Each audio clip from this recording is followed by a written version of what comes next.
गणेश और कार्तिकेय इंद्र को सत्य का ज्ञान कराते हैं। मयूर से संदेश सुनकर कार्तिकेय श्रीशैल जाने का निश्चय करते हैं।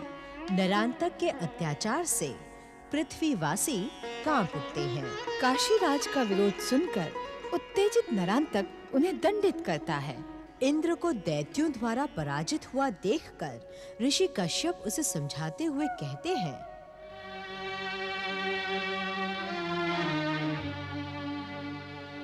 महादेव का कथन सत्य का प्रमाण है पुत्र। देवांतक और नरांतक को उनकी तपस्या का फल तो मिलना ही था, परंतु वरदान पाते ही उन दोनों ने अन्याय का जो आतंक फैलाया है, उसका परिणाम तो उन्हें भुगतना ही होगा।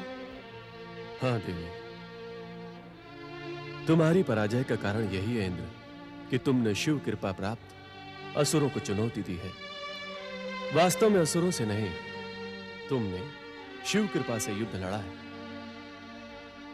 देखो इंद्र, तुम्हें भविष्य में सावधान रहना होगा। पुत्र, जो बीत गया उसे भुलाकर सच्चे मन से परम देव श्री महागणेश की आराधना प्रारंभ करो। माता श्री, परम देव श्री महागणेश की कृपा पर अब मेरी कोई आस्था नहीं रही। बार बार मुझे अपमानित और लांछित किया जाता है। दैत्यों और असुरों के द्वारा मुझे बार बार पराजित होना पड़ता है। बार बार मुझे महागणेश से सहायता मांगनी पड़ती है। यह तो तुम्हारा सौभाग्य है इंद्र कि तुम्हें परम देव श्री महागणेश को बार बार पुकारने का अवसर प्राप्त होता है। पिताश्री, परम देव श्री महागणेश को पुकारना तो परम सौभाग्य की बात है, परंतु ऐसी दशा में उनको पुकारना मुझे स्वीकार नहीं। आप तो श्री महागणेश के परम भक्त हैं। आपके पुत्र के साथ ये अन्याय और अत्याचार है। आपके महागणेश और उनके अवतार शांत रहकर देखते रहते हैं। यदि वे चाहें तो स्वर्ग और मेरे सम्मान की रक्षा नहीं कर सकते। जिस समय जिसके जो योग्य होता है उसे वही प्राप्त होता है। यही विधि का विधान है। मैं इस विधि के विधान को चुनौती देता हूं माता।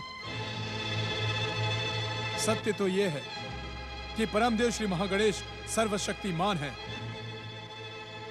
परंतु वे मेरी रक्षा करना नहीं चाहते। तो फिर मैं उनकी आराधना क्यों करूं? नारायण नारायण। प्रणाम देव माता अदिति। प्रणाम ऋषि कश्यप। प्रणाम देव ऋषि। देवराज इंद्र, आपके द्वारा कहे गए श्री महागणेश के प्रति आस्थाहीन वचन आपको और अधिक बड़े संकट में डाल सकते हैं। इससे बड़ा संकट और क्या हो सकता है देव ऋषि? आज स्वर्गाधिपति देवराज इंद्र पराजय और अपमान से अपना मुंह छुपाकर घूम रहा है। नारायण नारायण। देवराज इंद्र, आप जिसे संकट बता रहे हैं, मैं तो उसे आपके दुष्कर्मों का उचित परिणाम ही कहूंगा।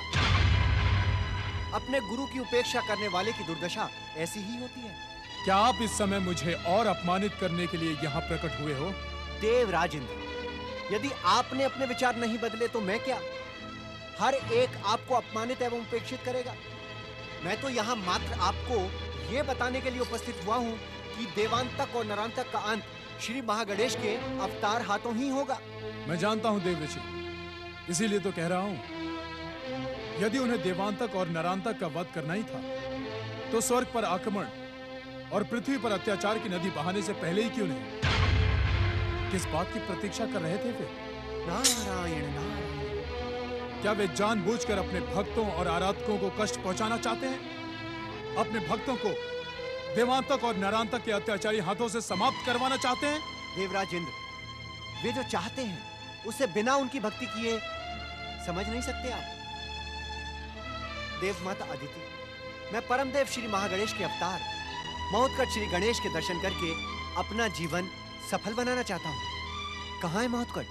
देव ऋषि, महोत्कट ऋषि बालकों के साथ वन में खेलने गया है। अब आता ही होगा। आप जलपान करें, तब तक महोत्कट लौट कर आ जाएगा। महोत्कट, गेंद से खेलकर अभी मेरा मन भरा नहीं। चलो वन में चलकर हम फिर से गेंद का खेल खेलते हैं। नहीं नहीं, बंदूक का खेला बहुत हुआ। आश्रम से निकलते समय पिताश्री ने मुझे सावधान किया था कि चतुर्मास में वन में अधिक समय तक खेलना उचित नहीं है। तो अब हम क्या खेलें? अब हम सब यहीं बैठकर पहेलियों वाला खेल खेलेंगे।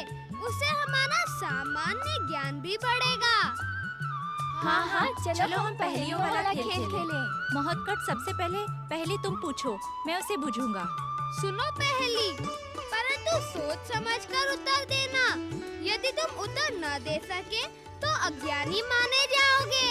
तुम कितनी भी कठिन पहेली पूछ लो, मैं उसे क्षण मात्र में बूझ लूंगा। ऐसी बात है तो बताओ। एक नार नौरंगी चंगी, वही नार कहावे, नाकों में नटकेश्वर पहने, 6 लड़ी लटकावे, बूझो बूझो बूझो। एक नार नौरंगी, ऐसी क्या चीज हो सकती है? तो 6 लड़ी। क्या हो सकता है? नहीं पूछ सके ना? तुम में से कोई भी मेरी पहेली नहीं पूछ सकता ना? एक नार नौरंगी चंगी, वही नार कहावे, नाकों में नटकेश्वर पहने, 6 लड़ी लटकावे, बूझो बूझो बूझो। जो बूझ लेगा उसे ज्ञानी माना जाएगा। तुमने बहुत कठिन पहेली पूछी है महोत्कट, कुछ संकेत तो दो। संकेत? सामान्य प्रजाजन और व्यापारी प्राय उसका प्रयोग करते हैं। अब तो बूझो।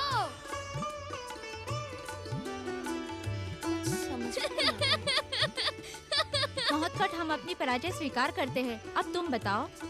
क्या तुम सभी पराजय स्वीकार करते हो?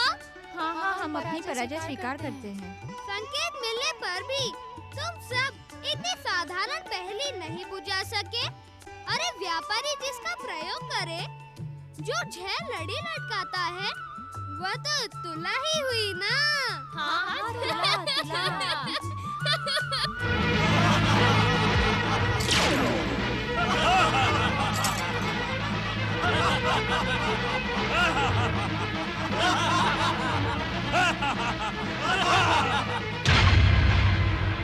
असुरवीरो, यही है दैत्य माता अदिति के परम शत्रु ऋषि कश्यप और अदिति।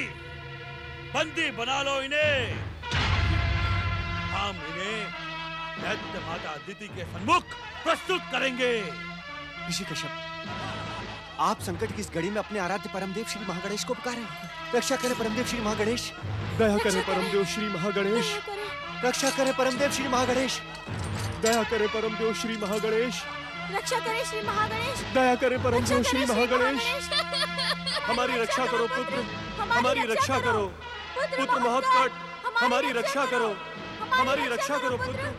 हे श्री महागणेश, हमारी रक्षा करें, हमारी रक्षा करें श्री महागणेश, हमारी रक्षा करें। पुत्र महोत्कट, दया करें परमदेव श्री महागणेश। रक्षा करें परमदेव श्री महागणेश। कृपा करें श्री महागणेश। दया करें परमदेव श्री महागणेश। रक्षा करें परमदेव श्री महागणेश। रक्षा करें श्री महागणेश। दया करें परमदेव श्री महागणेश। दया करें।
कदापि क्षमा नहीं करूंगी।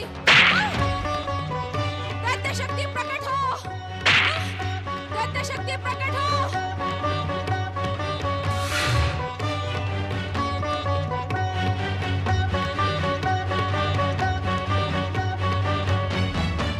दैत्य शक्ति इस मायावी गेंद से दैत्य माता दीदी की रक्षा करें।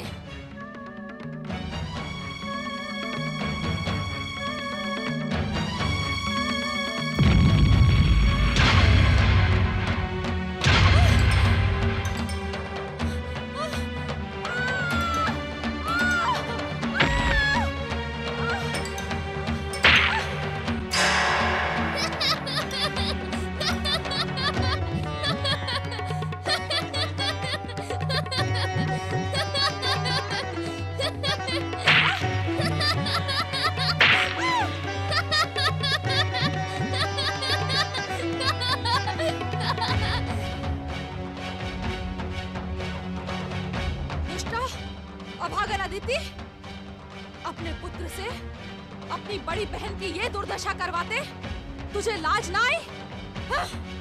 महत्तर, ये तुम्हारी ज्येष्ठ माता है पुत्र, इन्हें इस प्रकार अपमानित ना करो। पुत्र महत्तर, इस कंदुक को आज्ञा दो कि वो दीति को आहत ना करे।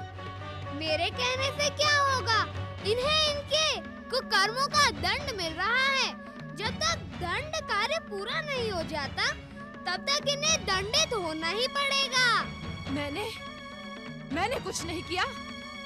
तूने श्री महागणेश की मायावी शक्ति दिखाकर मेरा अपमान किया है। मैंने कुछ नहीं किया। ज्येष्ठ माता, क्या आप जानती नहीं कि झूठ बोलना पाप होता है? मैं सत्य कह रही हूँ, मैंने कुछ नहीं किया। ऐसी बात है तो अभी पता चल जाएगा कि आपने कौन सा दुष्कर्म किया है, जिसके लिए आपको इतना भयानक दंड भुगतना पड़ रहा है।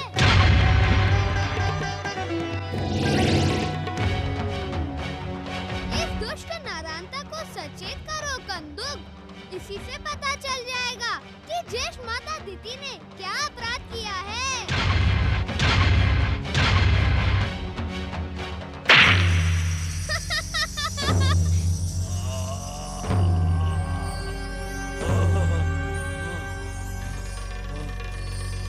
कहाँ हूँ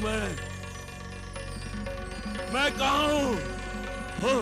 नारायणतक, तुम इस समय दैत्य माता दीति के सामने खड़े हो। बताओ, इन्होंने तुमसे क्या कहा था?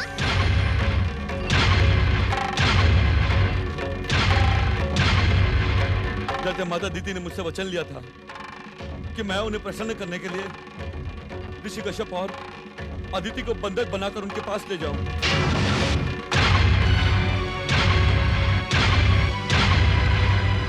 माता, यदि यह कंदुक समय पर यहाँ न पहुँचता, तो आपकी बड़ी बहन दैत्य माता दीति के आदेश पर यह दुष्ट नारायणतक क्या कुछ कर देता? यह कहने की तो आवश्यकता ही नहीं है। दीति, हमें बंदी बनाकर तुम्हें क्या मिल जाता? मेरा प्रतिशोध पूरा होता।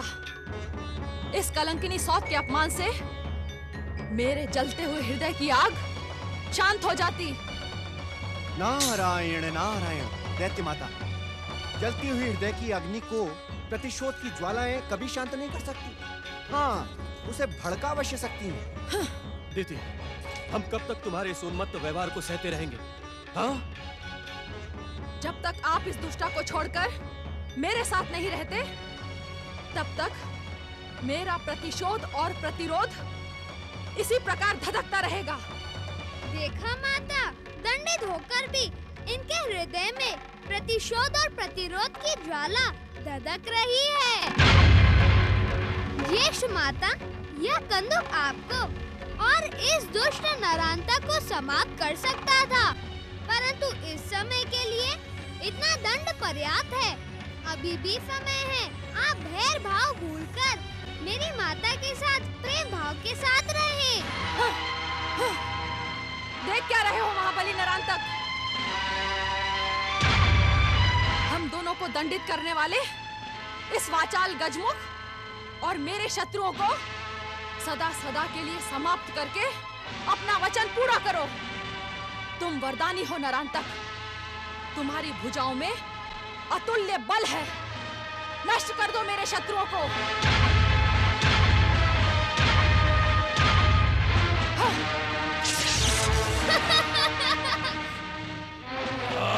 सावधान नरांतक, महोत्कट पर प्रहार करके तुम अपनी मृत्यु को ही आमंत्रित करोगे।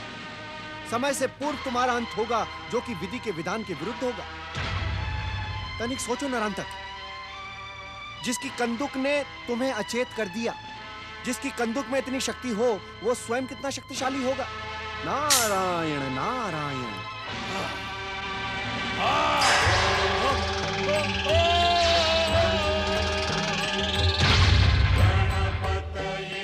जीवित रहने की तो आप ही योग्य नहीं हैं, परंतु मैं अपने हाथों से आपको मारना नहीं चाहता, क्योंकि आप अपने दुष्कर्मों के कारण पहले से ही मरी हुई हैं। भविष्य में ऐसी नीच कार्य कभी न कीजिएगा। सावधान। हे सर्वशक्तिमान, जब विधि के विधान के अनुसार देवांतक और नरांतक का अंत आपके हाथों होना निश्चित है, तो आपने नरांतक को जीवित क्यों छोड़ दिया? मैं क्या जानूं देवर्षि, जो कुछ करना है वह परम देव श्री महागणेश को करना है। मैं तो निमित्त मात्र हूँ। हे महोत्कट, आपने हमारे प्राणों की रक्षा करके हम पर महान कृपा की है। आप धन्य हैं महोत्कट, आप धन्य हैं।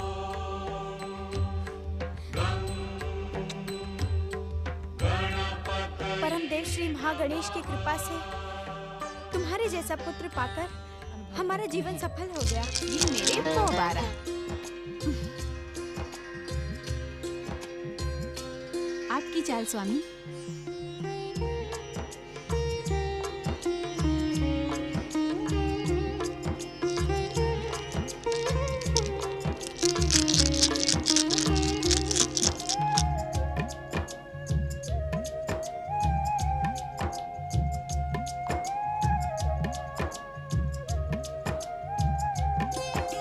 स्वामी, आप मौन क्यों हैं?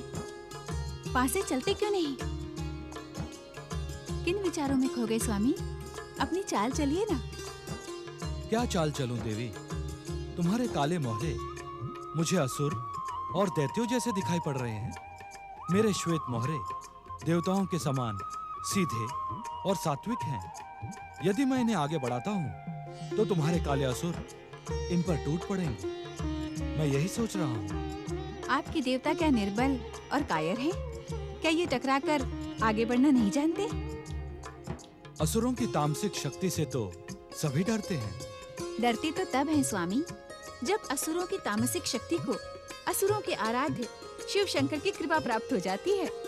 परंतु अंत में सात्विक शक्ति के सामने तामसिक शक्ति को पराजित होना ही पड़ता है। मेरे मोहरे तामसिक असुर और आपके मोहरे सात्विक देवता, ये मेरा अपमान है स्वामी। जाइए, मैं आपके साथ नहीं खेलूंगी। बच्चों के समान खेल खेल में रूठना अच्छी बात नहीं है देवी। हम निर्जीव मोहरों के साथ चौसर खेल रहे थे। आपने अपने मोहरों को देवता और मेरे मोहरों को असुर बता दिया। क्या ऐसा करके आपने मुझे नीचा दिखाने का प्रयास नहीं किया? देवी पार्वती, तुम्हारा एक रूप कालिका भी है। यदि कालिका के काले मोहरों को असुरों की उपमा दी गई है, तो ये तुम्हारी कालिका शक्ति का सम्मान है। तुम्हारे मोहरे मेरे मोहरों से अधिक शक्तिशाली हैं। ये सुनकर तो तुम्हें प्रसन्न होना चाहिए। अपना अपमान देख और सुनकर मैं प्रसन्न नहीं हो सकती। मैं आपके साथ नहीं खेलूंगी। रोष त्याग दो देवी। तुम्हारे श्रीमुख पर तो मुस्कान भली लगती है। आओ बैठो, खेल से भागो नहीं। हो सकता है आज असुरों के सामने देवताओं की विजय हो जाए। आप बार बार वही बात दोहराकर मेरा अपमान कर रहे हैं। मैं यहाँ नहीं बैठूंगी, आपके साथ नहीं खेलूंगी।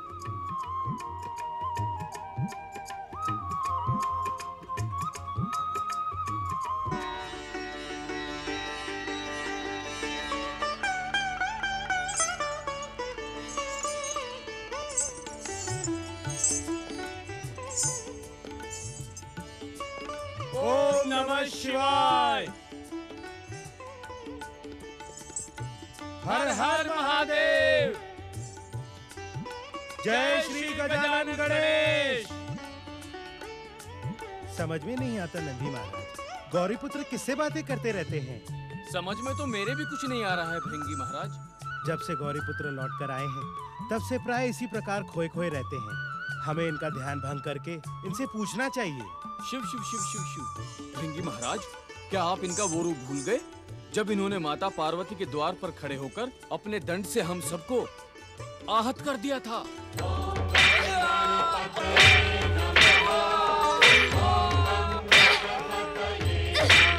वह समय और था नंदी महाराज। अब तो गौरी पुत्र हमारे मित्र बन गए हैं। अब ये हमें दंडित क्यों करेंगे? तो हमें क्या करना चाहिए? हम इन्हें गणेशाय नमः कहकर पुकारते हैं, तभी ये हमारी ओर ध्यान देंगे। ओम श्री गणेशाय नमः, ओम गजाननाय नमः, ओम श्री गणेशाय नमः, ओम एकदंताय नमः, ओम गौरीपुत्राय नमः, ओम अग्रपूज्यताय नमः। तुम दोनों पर क्या संकट आ पड़ा जो तुम दोनों ने हमें पुकारा? आपके होते हुए हम पर संकट कैसे आ सकता है गौरीपुत्र? हम तो ये जानना चाहते हैं, आप अकेले किससे बातें करते रहते हैं? नंदी महाराज, मुझे पुकारते समय आप जिन महादेव शिव शंकर को पुकार रहे थे, मैं उन्हीं से बातें कर रहा था।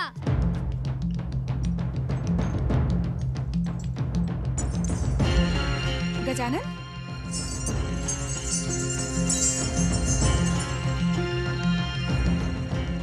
क्षमा करना माता, मैंने सोचा कि आप विश्राम कर रही हैं, इसीलिए मैं आपके पास नहीं आया। क्या इसी कारण आप मुझसे रुष्ट हो गई? मैं तुम्हारे साथ रुष्ट नहीं हूँ गजानन। यह कहकर आपने मेरी चिंता का अंत कर दिया माता, परंतु मुझे संतोष तब तक नहीं आएगा जब तक मैं ये जान नहीं लेता कि आपके रोष का पात्र कौन है। तुम्हारे पिता महादेव। वे खेल में मेरे साथ छल करते हैं, अपने आनंद के लिए मेरा उपहास उड़ाते हैं, अपमान करते हैं। मैं समझा नहीं माता। वे चौसर की खेल में अपने सफेद मोहरों को देवता और मेरे काले मोहरों को असुर बताते हैं। तुम ही बताओ गजानन, मैं ये सब कब तक सहती रहूंगी? नंदी महाराज, अब हमारी परीक्षा का समय आ पहुंचा है। मुझे एक सुपुत्र का कर्तव्य निभाना है और आपको एक सुसेवक का। किस प्रकार श्री गणेश? हम दोनों को मिलकर पिताश्री और माताश्री के बीच पैदा हुए विवाद को अपनी चतुराई से समाप्त करना है। नहीं गणपति, ये कार्य तुमसे नहीं होगा। तुम्हारे पिता भोलेनाथ योगी होने के साथ साथ हठ योगी भी हैं। वे जो कुछ एक बार ठान लेते हैं उससे डिगते नहीं। तो क्या करोगी माता? मैंने निर्णय कर लिया है कि जब तक भोलेनाथ स्वयं अपनी भूल स्वीकार करके मुझे बार बार रोष दिलाने का हठ नहीं छोड़ेंगे, मैं उनसे बात नहीं करूंगी। अब तो पिताश्री को मनाने के अतिरिक्त अन्य कोई उपाय नहीं है नंदी महाराज। चलिए। श्री गणेश, महादेव को मनाने से पहले हमें माता को शांत करने का प्रयास करना होगा। मैं माता को आपसे अधिक जानता हूँ नंदी महाराज। चलिए।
दोनों कब आए?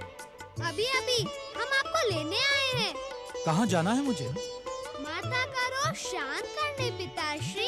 कैलाश में माता पार्वती का अप्रसन्न रहना शुभ नहीं है। हमने तो ऐसा कुछ भी नहीं कहा। वे ही खेल खेल में रूठ कर चली गईं। स्वामी, हो सकता है कि माता आपकी लीला ना समझी हो। माता की मति पर संदेह ना करो नंदी महाराज। इस संसार में जो कुछ भी घटता है वह हमारे माता और पिता की इच्छा से ही घटता है। अभी भी जो होगा वह शुभ ही होगा।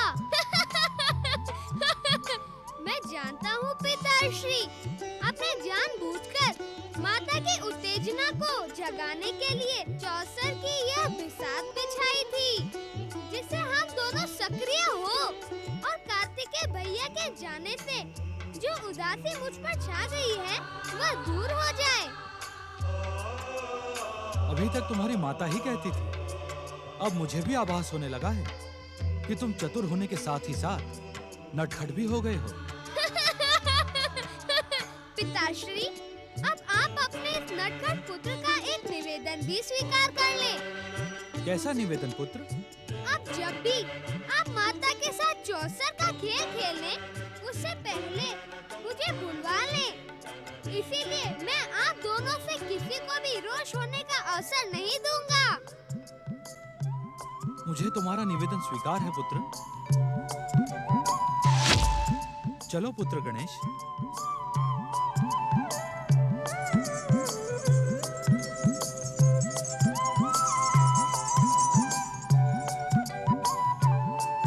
प्रणाम माताश्री। महादेव आप पर कृपालु हो चुके हैं। अब अपने रोष का त्याग कर आप महादेव का हार्दिक प्रेम स्वीकार करें। हम सबको पुनः अपनी प्रसन्नता प्रदान करें देवी। तुम्हारे रोष के कारण यहाँ का वातावरण विषादमय हो गया है। अपने मुखमंडल पर आनंद की आभा बिखेरे माता, हम तुम्हारे कृपा दान के इच्छुक हैं।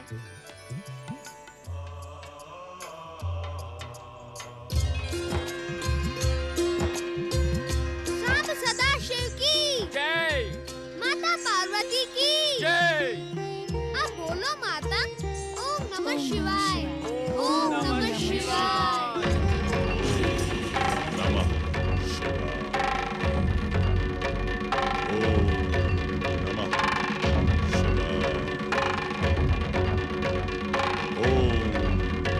दैत्यराज, देवांतक, नरांतक, तुम्हें दैत्य जाति के गौरव की शपथ।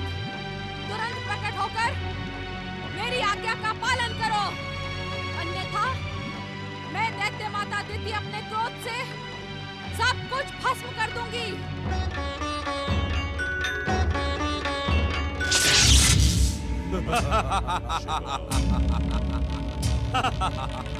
प्रणाम दैत्य माता।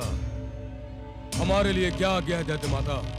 कश्यप, अदिति और उनके पुत्र गजमुख महोत्कट ने मुझे बार बार अपमानित, कलंकित और प्रताड़ित किया है। उन तीनों ने मेरा जीवन मृत्यु से भी कष्टदायी बना दिया। मैं अपनी दृष्टि से ही गिर गई हूँ। स्वयं पर मुझे विश्वास नहीं रहा। तुम दोनों अपनी वरदानी शक्ति का प्रयोग करके उन तीनों को नष्ट कर दो। ठहरो। महर्षि कश्यप, देव माता अदिति और परम देव महागणेश के अवतार महोत्कट श्री गणेश का तुम दोनों बाल भी बांका नहीं कर पाओगे। तो सारे संसार को नष्ट भ्रष्ट कर दो। महाप्रलय से पूर्व ही संसार को महाप्रलय के संकट में धकेल दो। रक्त की हाहाकार करती नदी को बहा दो, किंतु किसी भी प्रकार अपनी दैत्य माता के स्वाभिमान की रक्षा करो। जाओ। देवांतक और नरांतक, इनके आदेश का पालन कदापि न करना। दैत्य माता दीदी अपने क्रोध के कारण विक्षिप्त हो गई हैं। यदि कश्यप, अदिति और महोत्कट श्री गणेश पर तुमने प्रहार किया तो समय से पहले ही नष्ट हो जाओगे। जाओ, अपने अपने स्थान पर चले जाओ। तुम बार बार दैत्य शत्रु की भूमिका क्यों निभाते हो शुक्राचार्य? दैत्य शत्रु मैं नहीं, आप हैं दैत्य माता। आप मेरा अपमान करने की भयानक भूल कर रहे हैं शुक्राचार्य। अपनी शिव भक्ति के कारण तुम दैत्यों को देवताओं के समान कायर, निर्बल और निरीह बना देना चाहते हो, जबकि राजनीति कहती है कि शत्रु को अवसर देने से पहले ही नष्ट कर दो। संसार के हर पराक्रम और राजनीति की सफलता का रहस्य भक्ति में ही छुपा होता है। भक्ति की हमें तनिक भी आवश्यकता नहीं है दैत्य गुरु। हम दैत्य हैं, युद्ध और पराक्रम की भाषा ही समझते हैं। युद्ध और पराक्रम की भाषा समझने और उसमें विजय पाने के लिए तुम दोनों ने अनेक वर्षों तक भगवान शिव की भक्ति और आराधना की है। जिसे आप भक्ति और आराधना कहते हैं, उसे हम स्वार्थ साधना कहते हैं। दिव्य शक्तियाँ और दिव्य वरदान पाने के लिए ही हमने शिव की भक्ति की थी। क्यों भैया नरांतक? हाँ। क्यों? तुमने सुना शुक्राचार्य? अब दैत्यों और असुरों का विश्वास तुम पर से समाप्त हो चुका है। अब दैत्य जाति को तुम्हारी कोई आवश्यकता नहीं है। तुम इस आश्रम में बैठकर शिव आराधना करते रहो। अब दैत्य वही करेंगे जो मैं कहूंगी। आपके बताए मार्ग पर चलकर दैत्य जाति का सर्वनाश हो जाएगा, विध्वंस हो जाएगी दैत्य जाति। हाँ। तुम्हारी बुद्धि भ्रमित हो गई है शुक्राचार्य। क्या तुम इतना भी नहीं जानते कि विध्वंस के पश्चात ही रचना का प्रारंभ होता है? मैं इन दोनों को विध्वंस नहीं, महाविध्वंस, महाप्रलय का ही आदेश देती हूँ, जिसके पश्चात इस संसार में दैत्य जाति की आराधना का प्रारंभ होगा। देवांतक, नरांतक, आज्ञा दैत्य माता। इस दैत्य शत्रु की बातों में अपना समय नष्ट ना करो। जाओ और कश्यप, अदिति और उनके पुत्र गजमुख महोत्कट का सर्वनाश कर दो। जो आज्ञा दैत्य माता। दैत्यों के आराध्य हे अच्युतोष शिव शंकर, इस दुष्ट बुद्धि नीति की प्रतिशोध से दैत्य जाति की रक्षा करना। तुम जैसे कायर और निर्बल के ऊपर ऐसी प्रार्थना ही भली लगती है, परंतु सावधान रहना शुक्राचार्य। जिस समय मेरे आदेश से देवांतक और नरांतक ने इस संसार में महाप्रलय की भूमिका रच दी, उस समय इस संसार को तुम्हारे प्रलयंकर शिव शंकर की भी आवश्यकता नहीं रहेगी।